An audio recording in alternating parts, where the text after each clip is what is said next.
ओम शांति। आज है 20 अगस्त 2021 के साकार माहवाक्य।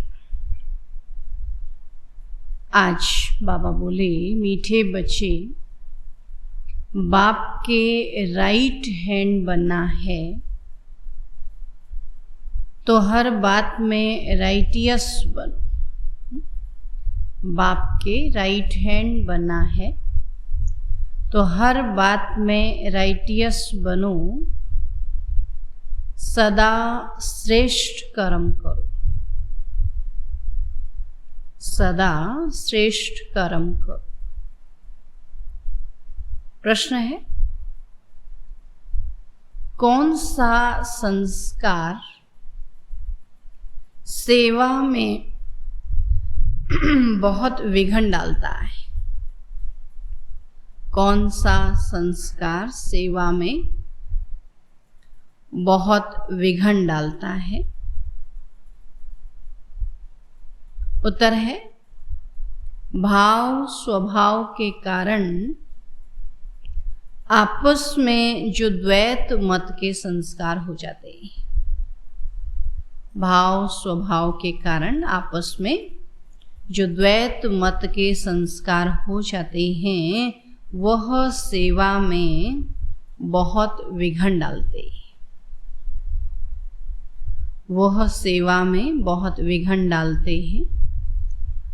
दो मतों से बहुत नुकसान होता है।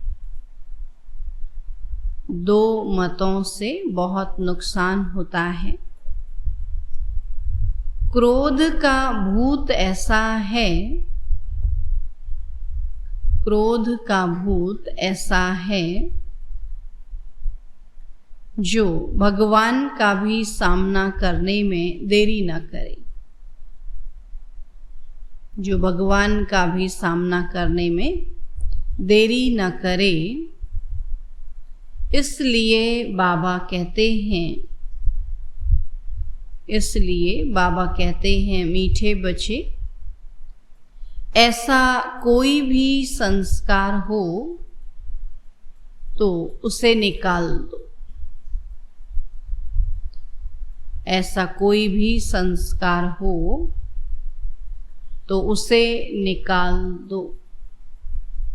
गीत है, तकदीर जगा कर आई हूँ, एक नई दुनिया बसा कर लाई हूँ। ओम शांति। मीठे मीठे रूहानी बच्चों ने गीत सुना। रूहानी बच्चों अर्थात शिव बाबा जो सुप्रीम रूह है, उनके बच्चों आत्माओं ने शरीर रूपी कर्मेंद्रियों द्वारा गीत सुना। और अभी तो बच्चों को आत्म अभिमानी बनना है। बहुत मेहनत भी है, घड़ी घड़ी अपने को आत्मा समझ बाप को याद करना है। तो यह है गुप्त मेहनत। बाप भी गुप्त तो मेहनत भी गुप्त कराते हैं। तो बाप स्वयं आकर कहते हैं, बच्चों मुझे याद करो तो कल्प 5000 वर्ष पहले मुआफिक फिर से सतो प्रधान बनेंगे। कल्प पहले भी सतो प्रधान बने थे और अभी फिर से सतो प्रधान बनेंगे। तो बच्चे समझते हैं कि हम ही सतो प्रधान थे, फिर हम ही अब तमो प्रधान बने हैं। सतो प्रधान बनना है जरूर। तो गीत में भी कहते हैं, तकदीर जो गंवाई हुई है वह फिर पाने के लिए तदबीर कराने वाला एक ही सर्वशक्तिवान बाप है। क्योंकि सबको पावन बनाते हैं ना, तो बाप बच्चों को समझाते हैं कि हे रूहानी बच्चों, अब तकदीर बनाने आए हो। स्टूडेंट स्कूल में तकदीर बनाने जाते हैं ना, और वो तो छोटे बच्चे होते हैं, तुम छोटे नहीं हो, तुम तो बड़े बुजुर्ग हो, तकदीर बना रहे हो। हाँ, कोई बूढ़े बूढ़े भी बुढ़ापे से जवानी में पढ़ना अच्छा होता है। जवान की बुद्धि अच्छी होती है ना, बुढ़ापे में तो भूल भी जाते लेकिन जवान की बुद्धि अच्छी होती है। और यह तो सबके लिए बहुत सहज है, ये पढ़ाई तो बहुत ही सहज है। तुम्हारा शरीर तो बड़ा है ना, यह बेबी है, इतना नहीं समझ सकेंगे क्योंकि ऑर्गन्स छोटे हैं। छोटा बच्चा इतना नहीं समझता, लेकिन हम तो समझ सकते हैं। तो स्तुति, निंदा, दुख, सुख, इन बातों को तुम समझ सकते हो। आत्मा तो बिंदी है और शरीर बढ़ता रहता है। आत्मा तो एक रसी होती है, आत्मा थोड़ी बढ़ती। आत्मा का ज्ञान बढ़ता है, अनुभव बढ़ता है, कभी घटती बढ़ती नहीं है। उस आत्मा की बुद्धि के लिए बाप कस्तूरी जैसी सौगात दे रहे हैं, क्योंकि अभी तो बुद्धि बिल्कुल तमो प्रधान बन गई है। सो अब स्वच्छ भी बन रही है। तो यह चित्र तुमको समझाने में बहुत काम में आते हैं। तो भक्ति मार्ग में देवताओं के आगे जाकर माथा झुकाते हैं, पूजा करते हैं। आगे तुम भी अंधश्रद्धा से जाते थे, शिव के मंदिर में जाते थे। तुमको यह थोड़ी पता था कि ये शिव बाबा है, ये शिव बाबा है। और बाबा से जरूर वर्षा मिला है, तब तो उनकी महिमा गाई जाती है। कोई अच्छा काम करके जाते हैं तो उनकी महिमा गाई जाती है, यही नहीं किसी की महिमा करते हैं ना। स्टैंप बनानी चाहिए शिव बाबा की। तो शिव बाबा गीता सरमोनाइजर है, यह स्टैंप सहज बन सकेगी। तो वह बाप सबको सुख देने वाला है। तो बाबा कहते हैं मैं तुमको सुख धाम का मालिक बनाने वाला हूँ। अब बुढ़िया भी तो यह तो समझती होंगी कि हम आए हैं शिव बाबा के पास, जो विचित्र है ना, जिसका शरीर रूपी चित्र नहीं है, विचित्र है। जिसने इस चित्र में अर्थात इस तन में प्रवेश किया है, तो निराकार को विचित्र कहा जाता है। तो बुद्धि में रहता है हम शिव बाबा के पास जाते हैं, जिसने यह टेम्परेरी चित्र धारण किया है। पतितों को पावन बनाए मुक्ति, जीवन मुक्ति देते हैं, अथवा शांति धाम, सुख धाम का रहवासी बनाते हैं, है ना। बाबा जो है अभी शांति धाम और बाबा के सुख धाम का रहवासी बनाते हैं। तो मनुष्य शांति के लिए ही कोशिश करते हैं, भगवान मिले तो शांति मिले। तो सुख के लिए पुरुषार्थ नहीं करते हैं, बस बाप के पास घर जाएं, भगवान मिले बस। इस समय सब मुक्ति की चाहना रखने वाले हैं, और जीवन मुक्ति लेने वाले सिर्फ तुम ब्राह्मण ही हो। बाकी सब मुक्ति की चाहना रखने वाले हैं। तो जीवन मुक्ति का रास्ता बताने वाला कोई है ही नहीं। तो सन्यासियों आदि के पास जाकर शांति मांगते हैं, कहेंगे मन की शांति कैसे मिले। जो भी रास्ता बताने वाले हैं वो हैं ही मुक्ति में जाने वाले, है ना, वो थोड़ी सतयुग में आने वाले हैं। मोक्ष क्या होता है वो भी बुद्धि में नहीं आता। तंग होकर कहते हैं मुक्ति में जाएं तो अच्छा है ना, सोचते हैं शरीर से मुक्त हो जाएं, दुनिया से मुक्त हो जाएं तो अच्छा है, लेकिन ये थोड़ी पता फिर आना है यहीं। तो वास्तव में मुक्ति धाम है आत्माओं के रहने का स्थान।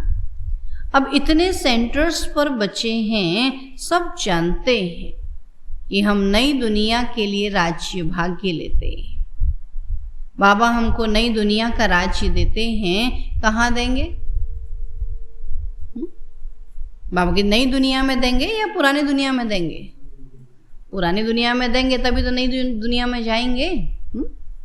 तो बाबा कहते हैं मैं संगम पर आता हूँ, मैं न सतयुग में और न कलयुग में आता हूँ, दोनों के बीच में आता हूँ। अब बाप तो सबको सदगति देंगे ना, ऐसे तो नहीं दुर्गति में ही छोड़ जाएंगे। सदगति और दुर्गति इकट्ठे नहीं रह सकते। तो बच्चे जानते हैं यह पुरानी दुनिया विनाशोनी है। इनसे प्यार नहीं रखना है। बुद्धि कहती है बरोबर अभी हम संगम युग पर हैं और यह दुनिया बदलने वाली है। अब बाप आया हुआ है तो बाबा कहते हैं मैं कल्प कल्प संगम पर आता हूँ, तुमको दुख से छुड़ाए हरि के द्वार ले जाता हूँ। तो यह ज्ञान की बात है। हरि द्वार कृष्ण का द्वार अर्थात कृष्णपुरी को कहा जाता है। अच्छा, उनके पीछे फिर लक्ष्मण झूला लगा दिया है। हरिद्वार में लक्ष्मण झूला लगा दिया। पहले हरिद्वार आएगा, बाबा कहते पहले सतयुग आएगा, फिर त्रेता आएगा। तो त्रेता में राम लक्ष्मण, तो पहले हरिद्वार आएगा तो सतयुग को हरिद्वार कहा जाता है और फिर राम लक्ष्मण आदि दिखाते हैं। अब ये कोई बात नहीं है। तो वो तो बनाई हुई बातें हैं। राम को कितने भाई दे दिए हैं? 4। अब 4 भाई तो होते ही नहीं, सतयुग में तो 2 ही बच्चे होंगे। 4 8 भाई तो यहाँ होते हैं। एक तरफ है ईश्वरीय संतान और दूसरी तरफ है आसुरी संतान। तो अभी तुम जानते हो शिव बाबा ब्रह्मा तन में आए हैं, तो शिव बाबा है और ब्रह्मा है दादा, प्रजापिता है। तो वह आत्माओं का पिता तो अनादि है और इस समय ब्राह्मणों को रचते हैं। ऐसे नहीं कि शिव बाबा शालिग्राम को रचते हैं, नहीं, शालिग्राम तो अविनाशी हैं ही हैं। सिर्फ बाप आकर पवित्र बनाते हैं और जब तक आत्मा पवित्र नहीं बनी है तब तक शरीर कैसे पवित्र बन सकता है। तो हम आत्माएं पवित्र थी तो सत्व प्रधान थी और अभी अपवित्र तमो प्रधान हैं, फिर सत्व प्रधान कैसे बने। और ये तो सहज समझ की बात है। तुम इस समय खाद पड़ने से पतित तमो प्रधान हो गए हो और अभी फिर सतो प्रधान बनना है, तो हिसाब किताब चुकतू कर शांति धाम व सुख धाम में आएंगे। तो आत्माएं निराकारी घर से कैसे आती हैं, उसकी यादगार भी क्रिश्चियन लोग झाड़ में बल्ब लगाकर मनाते हैं। अब तुम जानते हो ये सभी धर्मों की अलग अलग शाखाएं हैं। वहां से आत्माएं कैसे नंबरवार नीचे उतरती हैं, यह नॉलेज तुमको मिल गई है। हम आत्माओं का घर शांति धाम है और अभी है संगम, तो वहां से सब आत्माएं आ जाएंगी, फिर सब जाएंगी। प्रलय तो होने की नहीं। तो तुम जानते हो हम बाबा से तकदीर बनाने, फिर से स्वराज्य लेने आए हैं। तो यह कोई सिर्फ कहने मात्र नहीं है, तो याद से ही वर्षा मिलेगा। तो बाबा कहते हैं देह सहित जो भी देह के मित्र संबंधी आदि हैं सबको भूल जाओ। देह सहित देह के जो भी मित्र संबंधी आदि हैं सबको भूल जाओ। तो चित्र और विचित्र है ना, तो विचित्र उनको कहा जाता है जिनको देखा ही नहीं जाता है। तो ये बहुत महीन बातें हैं। आत्मा कितनी छोटी है, उनको घड़ी घड़ी पाठ बजाना पड़ता है और किसी की बुद्धि में ऐसी बातें हैं ही नहीं। तो पहले तो यह बुद्धि में बिठाना है कि हम आत्मा हैं और वह हमारा बाप है। वरना तो क्या कहते हैं, आत्मा ही परमात्मा है कह देते हैं, है ना। तो हम आत्मा हैं और शिव बाबा हमारा बाप है। उनको ही पतित पावन हे भगवान कह याद करते हैं। दूसरी कोई जगह जाने की दरकार ही नहीं है। तो याद भी एक को करना चाहिए ना। भगवान को याद करते हैं तो जरूर उससे कुछ मिलने का होगा। फिर दर दर धक्के क्यों खाते हो? भगवान को तो परमधाम से आना पड़ेगा ना, हम तो जा नहीं सकते क्योंकि पतित हैं और पतित वहां जा न सके। तो अभी तुम वंडर खाते हो कि भक्ति मार्ग का पाठ कैसे वंडरफुल है। एक भगवान को ही याद करते हैं कि हे ईश्वर, हे परम पिता, ओ गॉड फादर। जब वह एक ही है फिर दूसरे तरफ धक्के क्यों खाते हो? अभी शिव बाबा कहेंगे, अभी कृष्ण कहेंगे, अभी फिर देवियां कहेंगे। जब एक ही है तो फिर इतनी जगह धक्के क्यों खाते हो? वह एक ऊपर में रहते हैं, परंतु ये सब नूद है। धक्का खाना भी ड्रामा में नूद है। तो ड्रामा अनुसार भक्ति करते हैं बेहद बेसमझी से। अभी तुम फिर बेहद समझदार बनते हो। श्रीमत पर चलने वाले ही समझदार बनते हैं और वह फिर छिपे नहीं रह सकते। वो सदैव श्रेष्ठाचारी काम ही करेंगे। तो बाबा कहते हैं कि हम दुख हरता सुख करता हैं, तो बच्चों को भी कितना मीठा बनना चाहिए। तो बाप का राइट हैंड बनना चाहिए और ऐसे बच्चे ही बाप को प्रिय लगते हैं। राइट हैंड है ना? तुमको मालूम है लेफ्ट हाथ से इतना काम नहीं कर सकते, है ना? लेफ्ट हैंड से इतना काम नहीं करते जितना राइट से, क्योंकि राइट हाथ राइटियस काम करते हैं। इसलिए हम राइट हाथ को ही शुभ कार्य में लगाते हैं। तो पूजा हमेशा राइट हैंड से करते हैं। तो बाबा कहते हैं हर बात में राइटियस बनो। बाप मिला है तो खुशी होनी चाहिए। कितना बड़ा भाग्य है कि हमको भगवान मिला। तो बाबा कहते हैं मामेकम याद करो तो फिर अंतमति सुगति हो जाएगी। तो मत और गत, वो गति करने की मत एक ही है। तो गाया भी जाता है ईश्वर की गत मत ईश्वर ही जाने।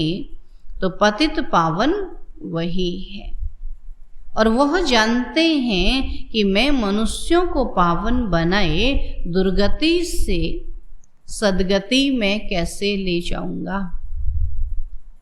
भक्ति मार्ग में कितनी मेहनत करते हैं परंतु सदगति तो होती ही नहीं।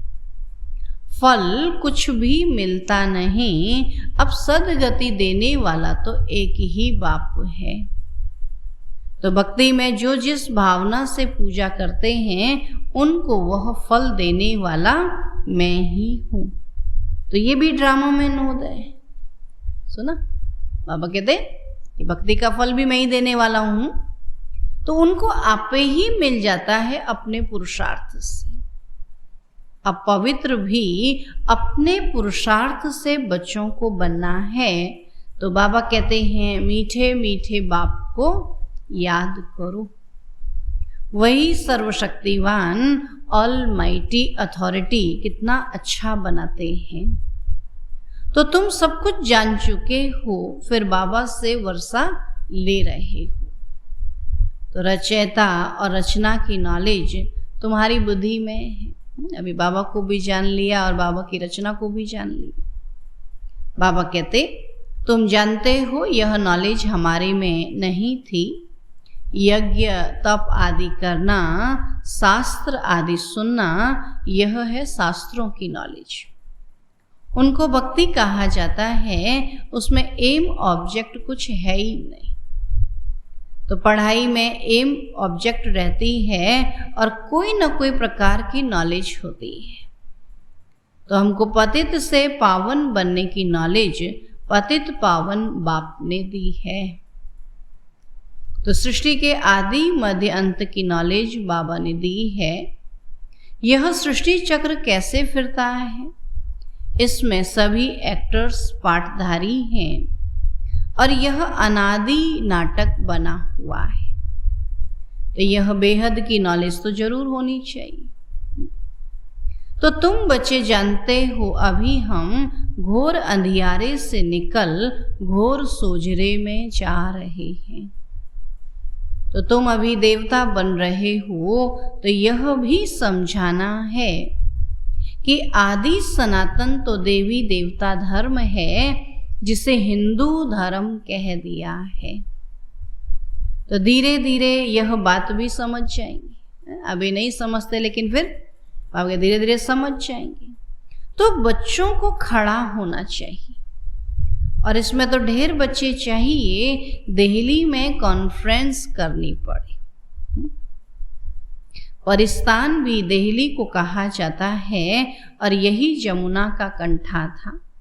दिल्ली कैपिटल है, बहुतों के हाथ में आई है, बहुतों ने उसमें राजाई की है। देवताओं की कैपिटल भी यही थी। तो दिल्ली में बहुत बड़ी कॉन्फ्रेंस होनी चाहिए, परंतु माया ऐसी है जो करने नहीं देती, विघ्न बहुत डालती है। आजकल भाव स्वभाव भी बहुत हो गए हैं ना, बहुत प्रकार के वैरायटी हो गए ना। सभी बच्चों को आपस में मिलकर सर्विस में लगना है, वो लोग भी आपस में नहीं मिलते हैं तो राजाई ही उड़ जाती है। ऐसे ही तो गुलाम बने ना, आपस में नहीं मिले तो धीरे धीरे गुलाम बना दिया। तो दो पार्टी हो जाती हैं तो प्रेसिडेंट को भी उड़ा देते हैं। तो द्वैत मत बड़ा नुकसान करती है। फिर भगवान का भी सामना करने में देरी नहीं करते है ना। यहाँ अगर नाराज हो गए तो भगवान से का भी सामना कर लेते हैं। फिर नुकसान भी बहुत पाते हैं। क्रोध का भूत आ जाता है तो फिर बात मत पूछो।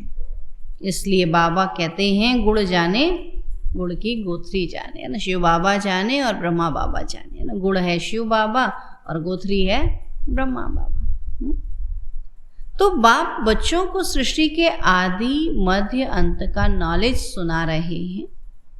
अब कोई धारणा करे या ना करे, है ना। बाबा तो सारा ज्ञान दे करके जाएंगे ना। तो वह है पुरुषार्थ पर मदार। ऐसे नहीं कोई पर बाबा आशीर्वाद या कृपा करेंगे। इसमें कृपा आदि मांगने की बात नहीं है। प्रेरणा से अगर योग और ज्ञान सिखलाना होता फिर तो बाबा कहते मैं इस गंदी दुनिया में आता क्या। अगर प्रेरणा से ज्ञान देना होता। प्रेरणा आशीर्वाद ये सब भक्ति मार्ग के अक्षर हैं, इसमें पुरुषार्थ करना होता है। प्रेरणा की बात नहीं। तुमको 3 इंजन मिली हैं इकट्ठी। बाबा कहते वहां तो बाप अलग है, टीचर अलग है और गुरु अलग है, यहाँ तो तीनों इकट्ठा है। बाबा कहते वहां तो बाप अलग टीचर अलग मिलता, गुरु पिछाड़ी में मिलता है, और यहाँ तो तीनों ही इकट्ठे। यही बाप है, यही टीचर है और यही सदगुरु भी है। तो बाबा कहते हैं मैं तुमको पूज्य बनाता हूँ, तुम फिर पुजारी बन जाएंगे। तो बड़ा युक्ति से समझाना है, ऐसा न हो कोई बेहोश हो जाए। ज्ञान सुन करके बाबा के ऐसा भी ज्ञान न सुनाना कि वो बेहोश हो जाए। पहले पहले मुख्य 2 बाप की बात सुनानी है। भगवान बाप है और उनका जन्म शिव जयंती भी यहाँ मनाते हैं, तो जरूर स्वर्ग का मालिक बनाते होंगे। तो भारत में ही स्वर्ग था और अभी नर्क के विनाश लिए महाभारत लड़ाई खड़ी है। तो जरूर बाप नई दुनिया की स्थापना कराने वाला भी है। तो बाप की श्रीमत पर ही हम कहते हैं कि भारत को हम पावन बनाकर ही छोड़ेंगे ना। बाबा की श्रीमत में चलेंगे तो भारत जो है पावन बन जाएगा। अच्छा, मीठे मीठे सिकी लधे बच्चों प्रति माता पिता बाप दादा का याद प्यार और गुड मॉर्निंग। रूहानी बाप की रूहानी बच्चों को नमस्ते। हम रूहानी बच्चों की रूहानी बाप दादा को नमस्ते नमस्ते नमस्ते।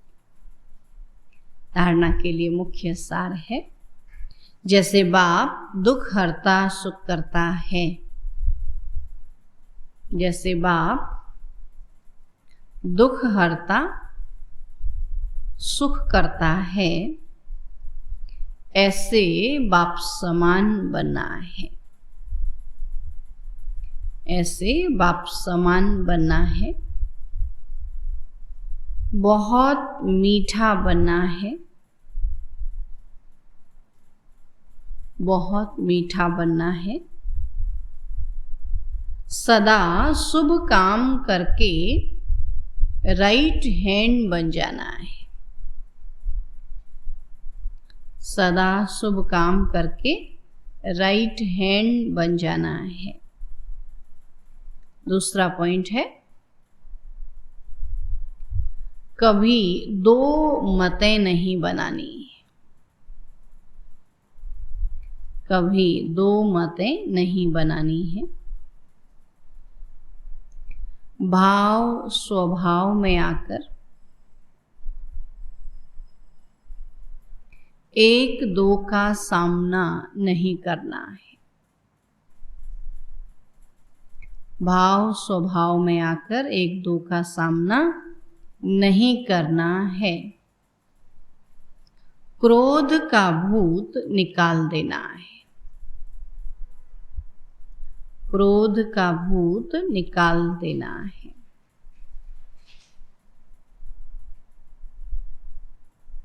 आज का वरदान है, फरियाद को याद में परिवर्तन करने वाले, फरियाद को याद में परिवर्तन करने वाले स्वतः और निरंतर योगी भव, स्वतः और निरंतर योगी भव।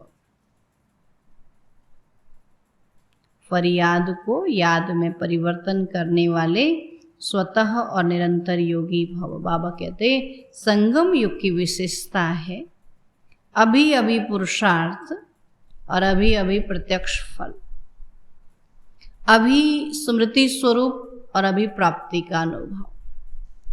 तो भविष्य की गारंटी तो है ही, लेकिन भविष्य से श्रेष्ठ भाग्य अभी का है।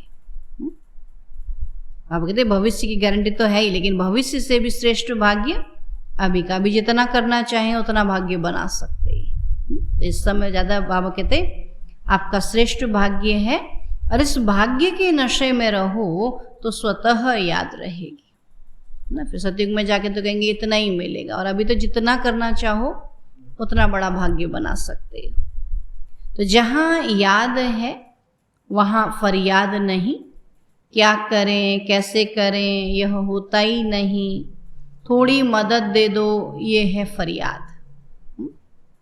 तो फरियाद को छोड़कर स्वतः योगी निरंतर योगी बनो। फरियाद को छोड़ के स्वतः योगी निरंतर योगी बनो। स्लोगन है, जो स्वयं को मेहमान समझकर चलते हैं वही महान स्थिति का अनुभव करते हैं। जो स्वयं को मेहमान समझकर चलते हैं वही महान स्थिति का अनुभव करते हैं। बाबा कहते मेहमान समझेंगे तो हर समय अटेंशन रहेगा। अभी पीछे बाबा ने वरदान में बोला ना, इस दुनिया में प्रवृत्ति में रहते अपने को मेहमान समझकर चलो तो सबसे न्यारे प्यारे रहेंगे।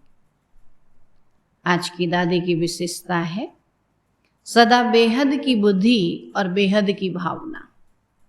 दादी जी सदा कहती हमारे लिए सिर्फ मधुबन नहीं, लेकिन सारा ही यज्ञ बाबा का सो हमारा है।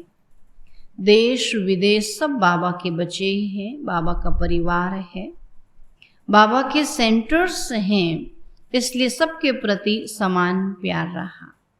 तो बेहद में बुद्धि रही। मधुबन सबका है, यह बाबा की चरित्र भूमि, कर्तव्य भूमि, प्यारी अलौकिक भूमि है।